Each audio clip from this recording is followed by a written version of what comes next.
Hey, this is Kip, and in this video, we're going to look at the brand new Garmin GNS 430, 530 that's now available in the Microsoft Flight Simulator marketplace for everybody on both Xbox and PC. The 430, 530 was released on the same day as the 40th anniversary edition of Microsoft Flight Simulator, also known as Sim Update 11. If you've used the G1000 NXI, that was created by the working title team, and this is now the 530, 430 version, also created by working title, that's available as early access in the marketplace. So while the G1000 is now the default in Microsoft Flight Simulator, the 530, 430 is an optional add-on in the marketplace. If you install the add-on, it will replace the 530, 430 software in any plane that uses the 530 and 430. Here's a list of a ton of different planes that have either the 430, the 530, or oftentimes both the 4 and 530 in them. If you don't have any third-party planes or you don't have the deluxe or premium edition of Microsoft Flight Simulator, you can always use the Pilatus PC6 Turbo Porter, which actually has two variants. One has the G1000 in it, and the other has the GNS 430 and 530 in it. Keep in mind that this is in early access, so you will run into some bugs, and when you do so, you can go to the Microsoft Flight Simulator forums or to the working title Discord server to report them. I've linked to both of those places in the video description below. All you have to do to install the GNS 530, 430 is first go to the marketplace from the home screen. And then in here, the quickest way is just to use the search box in the top right and search for something like Garmin or working title or 430, and it should show up. So here you see both the 430, 530 and the G1000 NXI. Installing the NXI from the marketplace forces any third-party planes that haven't been updated yet to use the NXI instead of the older Asobo G1000. The GNS 430, 530 is in early access, and just like the NXI was when it first came out, the only way to use this is by installing it from the marketplace. It's not the default in any plane. So if you don't install this, you'll have the default Asobo 430, 530, but when you install this from the marketplace, it will override those and replace it with the new working title software instead. All you have to do is click on it, and then click the download button down here, and it's free to install. Now that it's installed, all you have to do is go and load into any plane that has a 430 and or 530 in it. So I'm going to go to the world map, and I'll choose the plane that's available for everybody, which is the Pilatus PC6 Porter. There are several variants of the Turbo Porter, so the one that you want is the one that does not say G950. Any of the models that say G950 at the end actually have the G1000 in them. But this one right here that just says Turbo Porter is the one that has the 530 and 430 in it. When you're starting up the plane, if you take a look at the text at the bottom, you should see this right here where it says WT and a version number. So that's working title. So that's how you know that you have the working title 530, 430 installed. Once it's initially booted up, you'll see this screen right here, and it'll just say OK. All you have to do is press the Enter button on the right side of either the 530 or the 430 to continue. Once you hit Enter, there's just this little instrument panel self-test screen that comes up.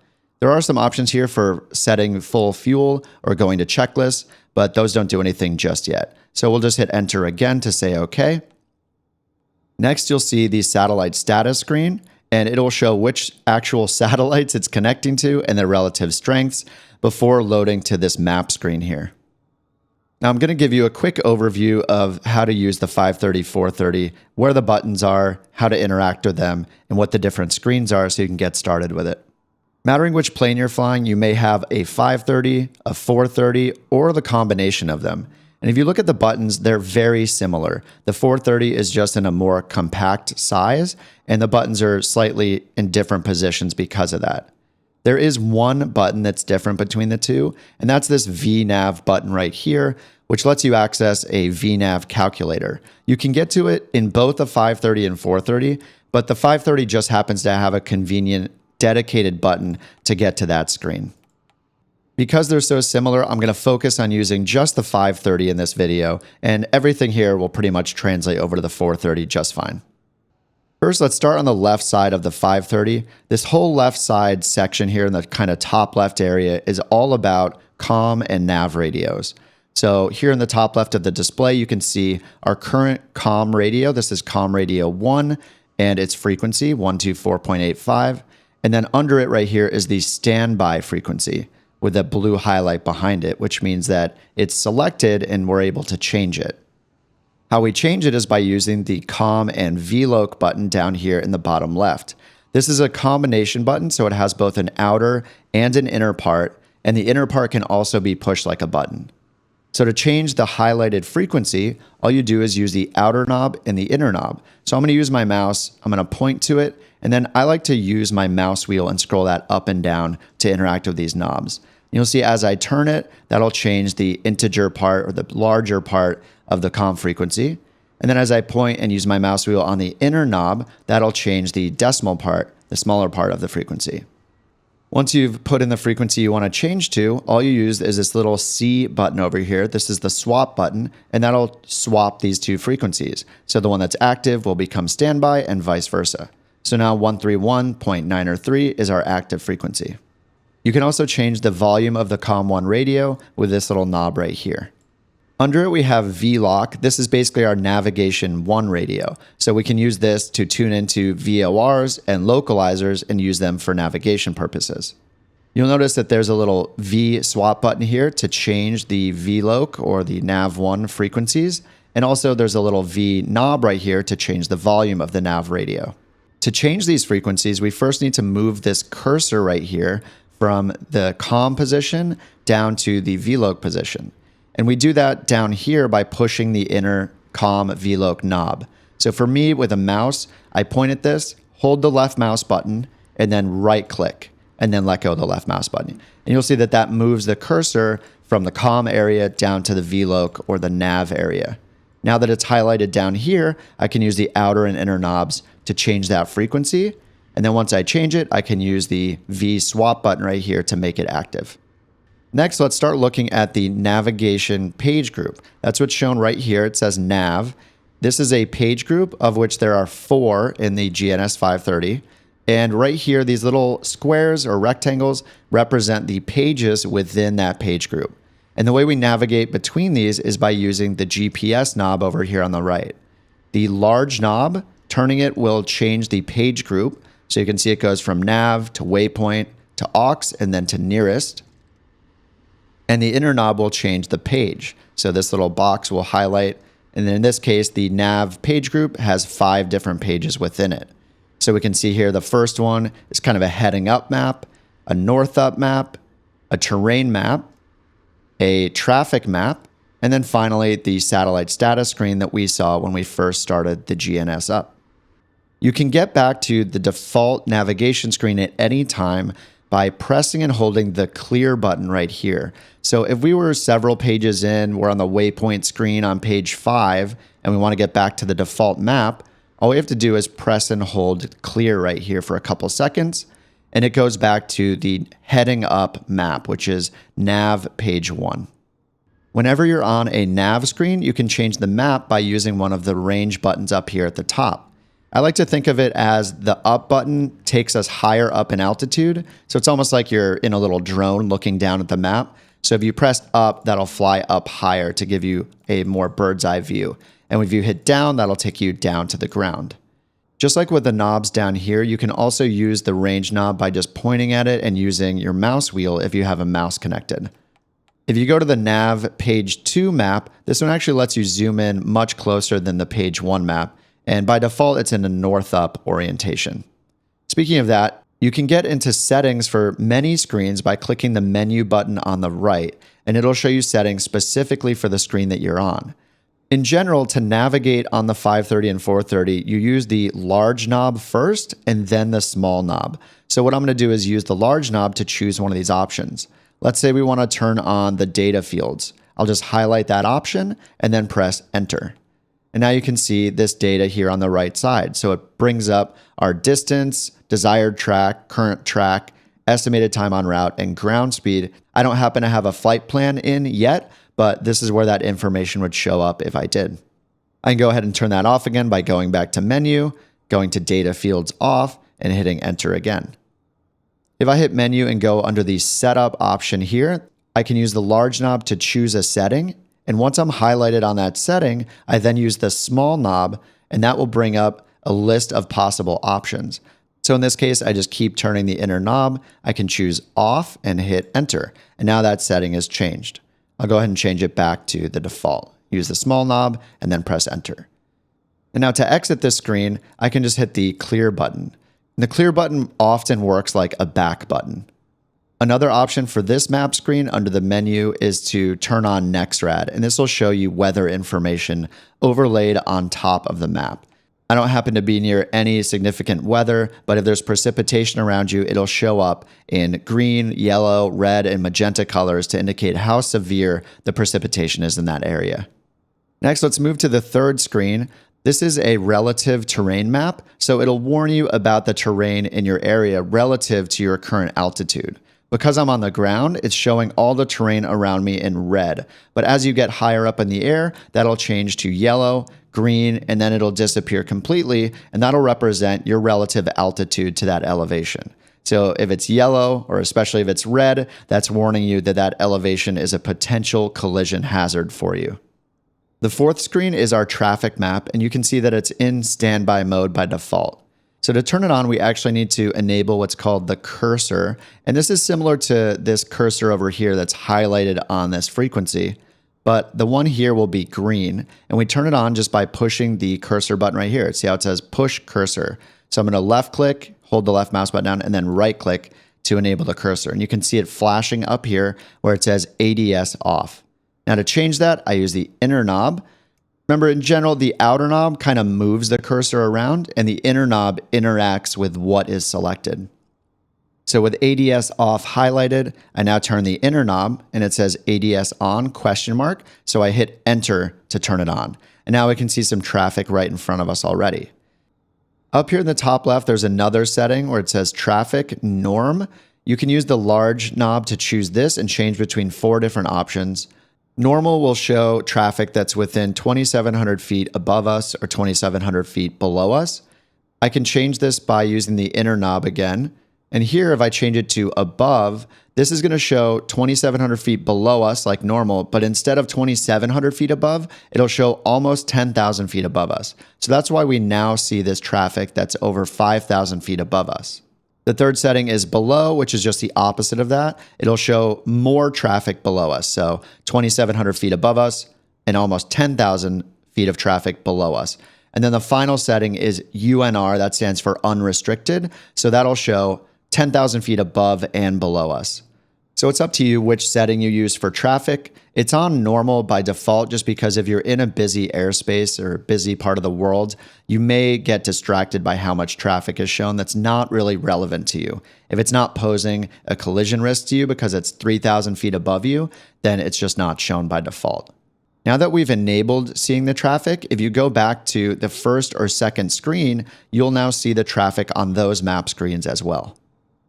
Next, let's look at the second page group. I'm going to use the outer knob over here to change to the waypoint group. Now, the waypoint group shows us information about a specific waypoint. In this case, it's automatically put the current airport I'm at as the active waypoint. So if I scroll through these other pages using the small knob down here, we'll get a lot of information about the Santa Barbara airport. Page 2 is giving me runway information. Page 3 is giving me frequencies. Page 4 is giving me approaches, 5 arrivals, 6 departures. Those are all instrument procedures. And then the last few pages are giving me relevant waypoints in the area like intersections, NDBs, and VORs. Now, if I want to change the waypoint that I'm getting information about, I can do that by enabling the cursor. So when you want to interact with the screen and the information on it, kind of like these data fields, you want to turn the cursor on first. So I'll push the right knob here. You can see the cursor is flashing. To start editing the waypoint letters here, we just turn the inner knob. So I'll move my mouse wheel. You can see that it's now highlighted the first letter. I can use the outer knob to select which letter I want to change. So let's go ahead and just change this to another airport. Let's go SFO for San Francisco. F, and then I'll use the outer knob. Now the inner knob to change it. And there's SFO. So now we can see that it's selected KSFO and we're getting information about San Francisco. Now that I'm done with the cursor, I can push it again to turn it off. And it looks like it's still on, so I'm going to push it a second time. All right, now it's completely off. Now the SFO is entered. When I change the waypoint pages, all of this information is about San Francisco instead of Santa Barbara Airport. On page 3 here, where the communication frequencies are, something that's really nice here is if you turn on the cursor and then use the outer knob to scroll between them, you can actually highlight these frequencies. And if you want to tune into one of them, you can press enter. When you hit enter, it's going to put it in the standby COM field right here. So where it says 124.85, that's going to change to 120.5 as soon as I hit enter. So now it's in standby. Now, if I want to swap to it, all I have to do is hit the C swap button right here. Now it's active. Now that I'm done with the cursor, I'm going to turn it off by pushing the cursor button again. You can also interact with these other screens like approaches, arrivals, and departures, again by enabling the cursor. So I'll do that. I'll use the outer knob to select the departure, and then the inner knob to bring up the list. So now I can see a list of departure procedures available at San Francisco. And as I scroll with the inner knob, that lets me select a different procedure. Now, because we're on the waypoint page, this is just a way to look up this information. We're basically just browsing through our database and looking at the departure procedures at any waypoint. I could also put in something like a VOR to get information on it. If I want to get out of here, I can either choose one and press enter or hit clear as like a back button to get out of that screen. And now to turn off the cursor, I just push the cursor knob again. Remember, anytime you want to get back to the default navigation screen, all you have to do is click and hold the clear button for a couple seconds, and that'll take us all the way back to our map. The third page group is called AUX, and this is where all of the settings and tools in the GNS are. So you can see that there's things like fuel planning, trip planning, a density altitude calculator. I'm not going to go through all of these in this one video. This is just an overview. But if you look through the other pages, on page 3, there are a couple things you might want to use mattering where you fly in the world. There's a units setting, and there's also a COM configuration setting. The final page group is called nearest, and this will show us nearest airports, nearest intersections, NDBs, and VORs. What's cool about this screen is that if you turn on the cursor and highlight something, so for example, KSBA, I can hit enter, and that will take me to the waypoint page and automatically put KSBA as the waypoint. And then I can use the inner knob to look through information about Santa Barbara. And when I'm done, I just highlight, and it's already highlighted here, but once it is, just hit enter, and that'll take me back to the previous screen. So this is a quick way to look up information on a nearby airport. So for example, if I go down here to KISS, hit enter, this is the Beckers Bay airstrip in Isla Vista. And then I could quickly switch to the next page and see that there is a runway 30 and 12 available that's 2,200 feet long. And when I'm done, I can just hit enter when this done is highlighted right here. Another really nice thing is that if a frequency is shown here, I can highlight that frequency and quickly tune into it with enter. So if I hit enter, it becomes the standby frequency. And then again, I can hit the swap button to make it active. Now I'll turn off the cursor and go to the last page of the nearest group. And this is for VORs. If I turn on the cursor, I can highlight the name of the VOR to get info about it. Again, I can hit enter. So this is the San Marcos VOR. And here's the frequency, 114.9. I'll hit enter to choose done. You can also choose the frequency itself. So if I want to tune into the San Marcos VOR, I can do it just like I did with a COM frequency. Highlight it, press enter. You can see that it's put it as the standby for our NAV radio or our VLOC radio.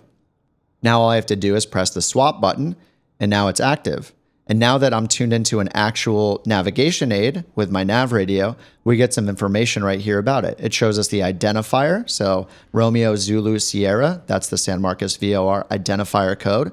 It shows us which radial we're currently on. And here we see our DME distance from the VOR. This will show if it's capable of giving you this information. If it's a regular plain VOR that doesn't have DME, then this will be blank.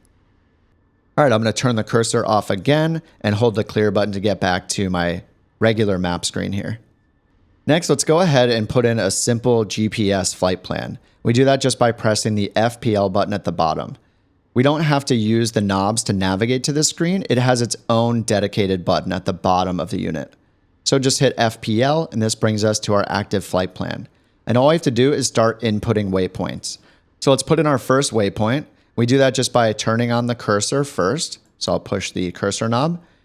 And now we start turning the inner knob to edit what we've selected. So when I start turning it, it brings up this little pop-up, and we can start entering one letter at a time. So I'll put in KSBA because that's my departure airport. So I'm just using my mouse wheel. You could also click and drag this if you prefer to do that. Just matters what control type you're using and what your settings are in Microsoft Flight Simulator. All right, so there's KSBA. Now I just hit enter, and it puts that into our flight plan as the first waypoint. Next, I'll put in our second waypoint, my destination airport. So I'll just put in, let's go to Camarillo, KCMA. There's Camarillo, and I'll press enter again. Now, if you want to insert a waypoint somewhere in between, all you have to do is use the outer knob to highlight the spot that you want your new waypoint to be in. So if I want something to be between these two, I want it to be the second position. So I highlight the second position and then start using the inner knob again. And I'm going to put in a little VOR. There's one called the Ventura VOR. So I'll put in VTU to choose that. All right, VTU. So I have Ventura. This is a VOR. Press enter. And now you'll see that it's put it as the second position. And it's also brought in this little en route section for us. So it's showing this section so we realize that these are the en route waypoints between our destination and our arrival airport. If you're familiar with instrument procedures like departures, arrivals, and approaches, you can add those by pressing the PROC button down here. So I'll hit that, and then I can choose between approach, arrival, and departure, use the outer knob. So I'll select approaches for now and hit enter. And now it automatically brings us to the waypoint page we saw earlier for approaches into Camarillo. And it's automatically brought up this list of approaches for us. So I can use the inner knob to select the approach that I plan on flying. So I'll choose the RNAV for runway 08 and hit enter. Now it automatically asks me for the transition waypoint. I'll choose VTU and then press enter. So I'll go ahead and press load here to load that into our flight plan. Now we can see a lot more waypoints here. It's made a new section called approach, and it's actually automatically removed the duplicate VTU waypoint I had before. So if I want to scroll through this, I need to turn on the cursor and then use the outer knob, and that'll let me scroll through the waypoints. So here we can see a ton of waypoints. These are all part of the approach procedure. We have our initial approach fix, the intermediate fixes, and the final approach fix right here with FA. And then after that, we actually have the missed approach procedure. So we see MA, that's missed approach point. And then we have the MH, that's the missed approach holding point. So this is where we hold in air after we do the missed approach procedure. So that's all programmed in for us automatically. All right, I'm going to go ahead and start over with my flight plan. To do that, I can just press the menu button. Remember, the menu button will work on many screens, so I highly recommend exploring it when you're playing around with the GNS 530 and 430. In this case, we have the option to select an approach, remove the approach, delete the entire flight plan. I'm going to go ahead and remove the approach because I want to add a bunch more en route waypoints first. So I'm going to hit enter here, and it's prompting me to confirm that I want to remove the RNAV approach. So I'll hit enter to say yes. And now because the approach was in there, it kind of messed up the last waypoint. It replaced it with the runway at Camarillo. I'm just going to go ahead and remove that by turning on the cursor, highlighting the runway waypoint and hitting clear. Clear will let you remove a single waypoint at a time. So now it'll confirm, do I want to remove that waypoint? I'll just say yes, I can hit enter. If you want to say no, you can hit either clear or you can go over to no with the large knob and then press enter. But I'll leave it on yes and press enter. So now we just have Santa Barbara again. So I'm going to put in a few en route waypoints here. I'm going to type in Quang because I know that's along the route. All right, there's Quang. And you'll notice I'm not using the keyboard entry mode. This little icon right here is actually a keyboard entry mode icon. But for whatever reason right now in this version and in this plane, it's not letting me click on it. But feel free to go ahead and try it yourself. It may work for you, mattering which plane you're on. And hopefully this bug will be fixed in the future. But if you have a keyboard attached, this lets you click this little tiny button and it'll turn blue, and then you can just start typing with your keyboard. And once you're finished, you can just click again to turn it off and then hit enter to accept that point. I'll put in another waypoint. Let's put in the Ventura VOR. You can also go backwards, so backwards may be faster than going forward, so I'll go the opposite direction. There's V. I'm going to go backwards for T, and also backwards for U. There we go, Ventura VOR, hit enter. And then finally, I'm going to put in Camarillo again, KCMA. There we go, enter. All right, so if I want to see what this looks like on my map, I'm just going to hold down clear to get back to my first screen. And then I can use the range knob to zoom out. And we can see it going off in this direction towards Camarillo Airport, which is close to the Ventura VOR. If you have more than one GNS unit, so in our case, we have the 430 as well, you can see that the flight plan is automatically synchronized with this one. So if I scroll out here, you can see the same flight plan. If I press FPL, it's also synchronized down here. So when you make changes to one on the flight plan, it will be synchronized with the other, but you can have them on different screens. So I generally like to keep one of my screens, if I have two of them, on a map, and then the other one on the flight plan screen, so I can see what our next waypoints coming up are. Before you fly a GPS flight plan, make sure you double check the navigation source down here in the bottom left. By default, if you load in at parking, it's set to VLOC. This is basically set to use a radio navigation aid. So it'll expect that we're going to navigate through a VOR or a localizer that's tuned in on our nav radio. But because we're using GPS, we want to switch this to GPS by pressing the CDI button right here. Now it says GPS. All right, now that I'm airborne, I have a message here showing up. If you click on message at the bottom, it'll show you your latest message. So it's just telling us to set our course to 101, and that's because that's our current leg in our flight plan. So then I can hit message again to continue, and that'll stop flashing. And then lastly, let's take a look at the VNAV screen. There is a dedicated VNAV button on the 530 to get us to this screen. Down here on the 430, to get to this screen, you need to go to the Nav Page Group and then move to the very last page. This has a 6th page, and that's the VNAV page on the 430. So the vertical navigation screen on the 530, 430 is very simple. It's basically just a descent calculator. So you can put in a target altitude, and then you can put in a position, like by default right here, it's put in 4 nautical miles before our destination airport. But I could change that. So if I have a final approach fix or something like that as part of a instrument approach procedure, I could choose that waypoint and then put in my altitude that I'm supposed to be at that waypoint.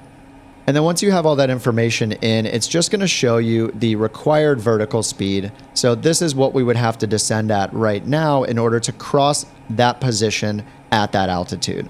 So what it's doing here on the 530 is it's giving us a little extra information that says when our top of descent is. So in 1 minute and 10 seconds, that's when our vertical speed requirement would be 500 feet per minute.